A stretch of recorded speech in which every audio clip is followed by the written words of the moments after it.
I'm definitely the energy nerd when I go to my friend's house. Yeah, you're out there doing audits for them right there. Yeah. Hello and welcome to Season 3 of the Power for Your Life podcast, where we talk about staying safe around electricity, how to save money using energy efficiency, and the value of your cooperative membership.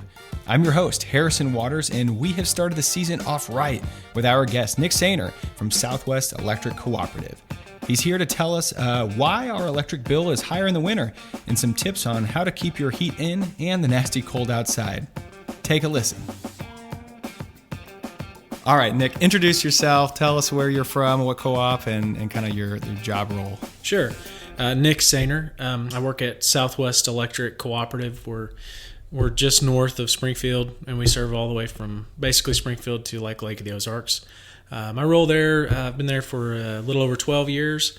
I handle our energy efficiency. I handle a lot of our communications to our members, and then also some economic development as well. Okay, so mixed bag of doing a little bit of everything there. That's it. Awesome. Okay, well, today that topic is energy efficiency. We had just completed our winter, hopefully. Fingers crossed, knock on wood. But I'm sure you get questions, people asking, why does my bill go up in the winter? Why do they pay more for it? What's the quickest way to just say, absolutely, this is the reason why? Is there any? You are right. We get those questions often.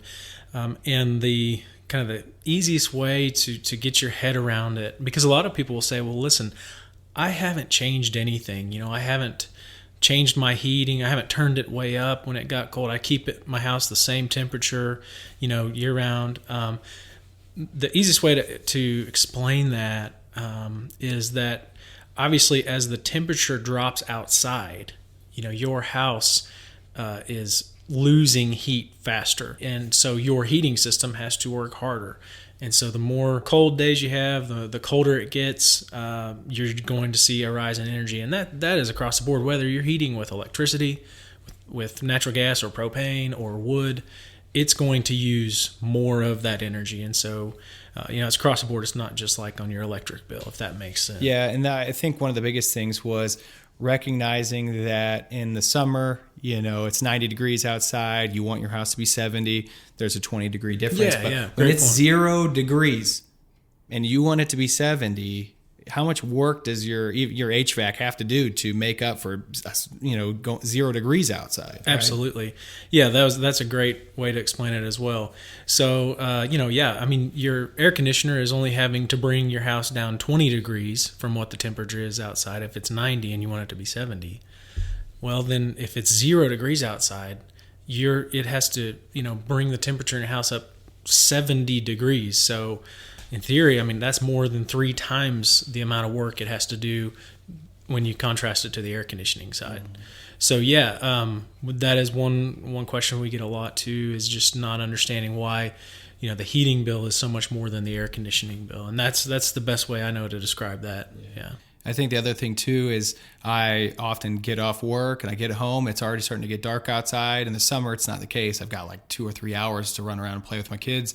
So you get home, you're flipping on lights earlier, you're indoors more because it's cold. Mm-hmm. There's so many, especially now, how many devices are we, I'm sure multiple people have extra fridges in their garage and a freezer out there, and they've got gaming consoles. So I'm sure that doesn't help in the wintertime, does it?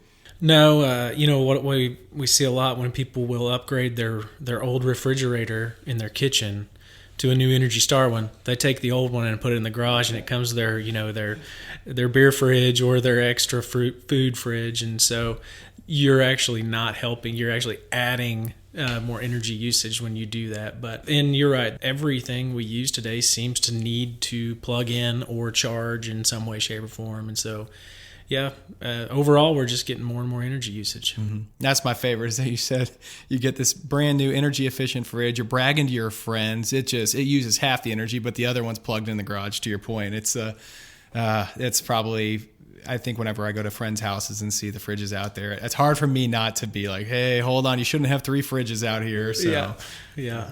I'm definitely the energy nerd when I go to my friend's house. Yeah, you're out there doing audits for them right there. Yeah. Speaking of that, like, how are some ways? What should our members look for in regards to quicker, simple ways to find ways to reduce their bill in the winter? So yeah, the easiest way, really, especially for someone that you just don't know a lot about this. You don't know a lot about saving energy or energy efficiency, and you don't want to take all this time to go online and try to research it all yourself. Easiest way I know, and the simplest way for our members to start figuring out what they need to do to make their house as energy efficient as possible, is to have a home energy audit done. And most of, if not all of, the electric cooperatives in the associated system do the home energy audit program.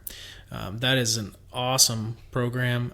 It first of all, on the upfront cost, we do a cost share with our members, and most electric cooperatives offer it for a reduced price.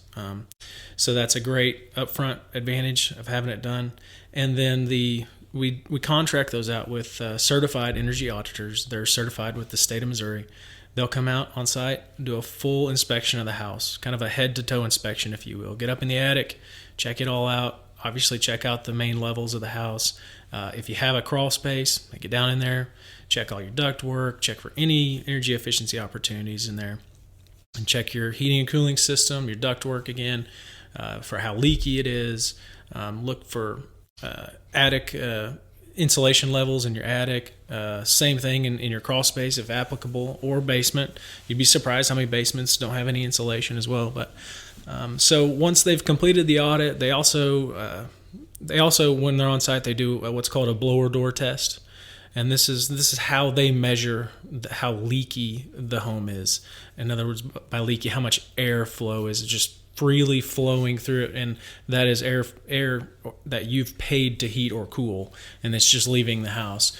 And so they're going to try to locate all those places of air leakage for you. And then once they've completed the audit, they will provide you with a full list of recommended measures to do to your house. Thing I like about how they structure that list is it's in order of the most cost-effective thing. So the first item is going to pay you back the quickest. The second would, and down the line. So it's been a great program. We've done it for many, many years. We've had a lot of members take advantage of that. But the really cool thing about it is electric cooperatives will provide you with a rebate for completing the measures that the auditor recommended. It's a 50% of the cost of the measures you've done. Of course, it's capped at a maximum rebate, but still you're going to get a big chunk back from us for actually completing those. And then really the true payback is for the life of your home. From that point on, your house is going to be basically as efficient as you can get. And so to kind of wrap it all up, again, that is going to be like the easiest way for our members to not have to do all this work, try to figure out all this stuff on your own, to have this basically handed to you. Hey, here is exactly what you need to do, and that'll make your house about as efficient as you can get it. Right. In addition to that, of course, contact your local electric cooperative. They're going to have people just like me on staff that's going to help walk you through all those recommended measures, or just if you, for some reason, do not want to have an energy audit done, we're going to be able to help talk you through some of the things you can do. Yeah, and I will say, so I'm an Ozark Electric member, and I had my house, I got the home energy audit, and I tagged along because I like energy efficiency as well, and he did the blower door test on my home, and quickly you hear like a whistle sound coming out of like my master bathroom area. And I go down the hallway and hear it, and it's whistling. I mean, it sounds, pretty evident. And I look down there, and where the jacuzzi tub was put in, there was a softball size hole of where they cut for the pipes, but the two pipes didn't fill up very much space at all. And so I realized even in 0 degrees winters, I was just cooling my bathroom, and that was a dead giveaway there. So I actually, because of that audit, discovered that gap, which air is going to find its way. So instead of having 70 plus degree temperatures in my bathroom, I was letting in 0 degrees. So yeah, that was an enormous eye opener for that. So yeah, that's a very, very common thing that is found on these energy audits. And it's understandable. It's just much easier to install the plumbing for your tubs when they just cut a big hole in the floor and can run those pipes through there real easily. The problem is that's okay to do that, but the problem is usually it is not sealed back up. And so, you just got that air just free flowing through that. And in addition to losing, the heat in your house, you lose heat in your tub when you're taking a bath. So you got cold air coming right underneath the tub. So anyway, is there any other? I know, like for me, I have space heaters in the home, and of course I like try and pay attention to like how much we're using them. It's like, okay, I can quickly heat up this room for an hour or something like that. But what I found was, like electric blankets, they're pretty efficient. Like when you look at the wattage of using that versus a space heater, it's like get that warmth right on you, and it can make you toasty pretty quick. I've told people if you could come across something like that versus heating a whole room, and I'm sure people misuse space heaters for 15 hours or something like that. But I'm just trying to think of other quick tips. Certainly the home energy audit will uncover all those other areas. What about just, I don't know, staying warm in the winter? What's the fastest ways, or some easy ways to do that?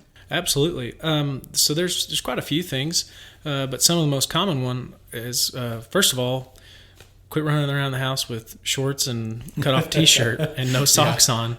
I tell my kids all the time, just put on some socks. So that's a free way to warm yourself up. Put some sweats on. But I would like to touch on the space heater, electric space heater deal that you had brought up. They are intended to be more of a quick supplemental heat for a room that you're just going to be in for a little bit. They're definitely not intended to be your full-time heat source for the house.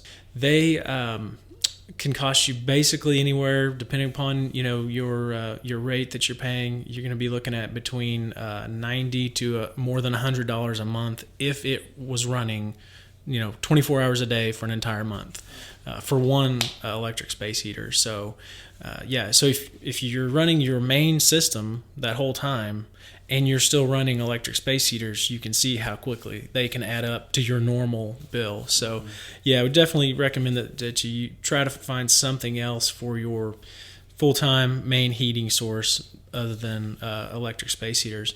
But going back to the example you said, those electric blankets are great because it's going to warm you up, but you're not wasting a bunch of energy trying to warm up an entire room when really what we're trying to do is warm ourselves. So that was a great point. The other thing is to look for, honestly, it's not thought of very much, but windows. Just simply making sure that they're all closed and locked. A lot of times we just forget to lock them.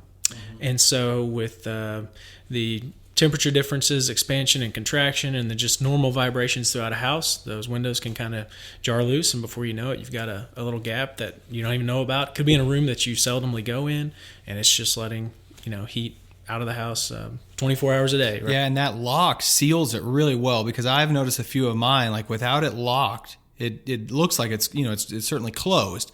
But when you push that lock down, it clamps down on there, and just any of those air gaps, like I said, that outside air is going to find its way. It's going to cool down your house. I have dealt with that for sure. And then my favorite, to your point about my kid, he runs around wearing, shorts and a t-shirt. And it's like, put some sweatpants on, put some socks on. We have hardwood floors, so it's pretty cold on those floors, So I've told him that. I know that when it's winter, there's a lot of small tips in regards to, when using your washer and dryer, and cooking a larger meal all at once versus spreading that out. I'm just trying to think of anything else that people might be curious about their bill. Kind of another reason why it's going up. With the what I would consider the major appliances, that's going to be your an electric oven, electric clothes dryer, dishwasher. With the dishwashers, really where they use the vast majority of the energy that they use is in the heated drying cycle. If if you're okay with it, click that off. There's always an option for that. It's probably going to be just default to on, but it uses a lot of energy when it's drying the dishes. So, give that a try. You might, if you can think of it, just pull the dishes out and dry them off. But if not, they will dry naturally. It just takes them longer. On a clothes dryer, yeah, absolutely. You want to make sure that you've got a full load in there. You don't want to be running a full cycle for just a few pieces. You're going to use a lot of energy in drying just a few pieces, where if you make sure you wait until you got a full load, which is no problem at my house, we always have full loads of laundry, but that definitely would maximize that energy usage. And then when you're cooking food, in the oven, if possible, cook multiple dishes in there. If you've got potatoes and a green bean casserole, let's say, well, if you can, try to cook them at the same time so you don't have to separate that and run it for a lot longer period of time. It's funny how in the summer I'm the quickest to close the oven back and be like, do not heat up the house. And in the winter I'm the exact opposite. Like, open that up. We've already spent money on that 350 degrees. Let that roll out of there. Yeah, that's it. Where can members go to learn about their energy use and all of that? I know there's an app out there that if you're really into this or curious, you can see day to day how much, if your cooperative is utilizing that app, correct? Yeah, most of the electric cooperatives in the associated system have some type of mobile app, smart app, or smart hub. There's different terms, but check with your local cooperative on that. So at Southwest, we do have a mobile app. You can get on there every day, check your usage, or even better, you can just sign up for text or email alerts, where every day we will just send you what you used the previous day automatically. So you can it just keeps it a little more top of mind, where you're actually a little more aware of what you're using. You will be surprised at just simply being more aware how over time you're just going to probably start using a little bit less energy. So those are great tools. So we kind of went over some of the quick tips. And then I think, if you're looking for a true long-term solution over time, is to really, the best place to start, in my opinion, is to get the energy audit done to your home. It's you're not spending thousands of dollars to have this done. Most co-ops charge anywhere from about $100, maybe a little more, $150, somewhere around in there. So great value up front before you go out and you spend, $1,000 on insulation, or actually, this just came from one of the things that's very misunderstood is, I've got some old windows. I just want to replace all the windows in my house, because they kind of feel a little leaky. That is actually cost test to be one of the worst investments for energy efficiency, because of the extreme upfront costs now of windows. They just cost so much, and it really, the savings you get back is just, you would basically never pay for the windows if you're doing it solely for energy efficiency. So that's one thing that we've learned through the energy audits, because they cost test all of the measures that they recommend. Their software is awesome at doing that, and so that's one of the surprises that a lot of people think. I know I need new windows, so I'll have this energy audit done to try to get the help with the rebate whenever I replace them, and it's seldom, if ever, recommended.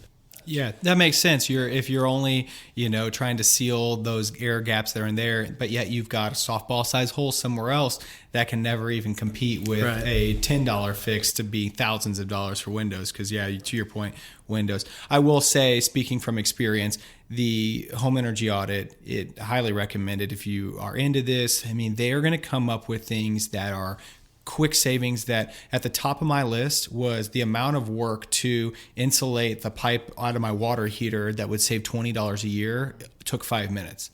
And so you look at that and say, wow, how did I miss this? Or you just don't know unless you do this for a job, and you're always looking for those inefficiencies, I guess. It's great to have an expert come out, and that is absolutely one of the benefits of the cooperative system, is having that available to us to utilize. So, well, Nick, I tell you what, I really appreciate it, you coming in and giving us these tips. Is there anything else that you recommend for anybody you want to say? Yeah, like I said, so we kind of went over some of the quick tips, and then a little more of the long-term outlook if you have the home energy audit. And also don't forget that most, if not all, the electric cooperatives are going to offer other rebates in addition to the energy of the home energy audit.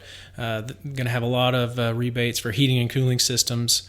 A lot of us offer water heater or heat pump water heaters rebates. So there's a lot of long-term solutions out there as well that I would encourage folks to check into. Good deal. And when it gets warm, a little bit warmer out, maybe it'll be the best time to go out and get those changes, because I know you don't want to do that blower door test when it's cold outside. Otherwise, you'll be shooting some of your warm air out. So I made sure to do that when it was pretty close to 70 degrees, I think. Yeah, it's yeah. To your point, I mean, it's you may waste a little bit of energy doing the blower door if it's cold out, but there's no time like the present, and so just if you think that's sounds like something you want to do, I strongly encourage you to do it. Absolutely. So contact your cooperative to learn some more information. They're always there to help, trying to find the best ways to help you lower your bill and to stay warm during the winter months that are hopefully over with. Yeah, cross our fingers, man. All right. Thanks, Nick. You're welcome. Well, that's our show. Thanks so much for tuning in as we kick off Season 3. Keep in mind, every cooperative does things a little differently, so reach out to yours to find out how much a home energy audit would cost you. Also, don't put off scheduling your home energy audit. It turns out a lot of home energy auditors like to perform blower door tests in hotter or colder temperatures in order to determine where that air loss is. Many auditors use thermal cameras along with their blower door tests to take infrared images that show the cold or hot air infiltration that helps people see the issues they're having.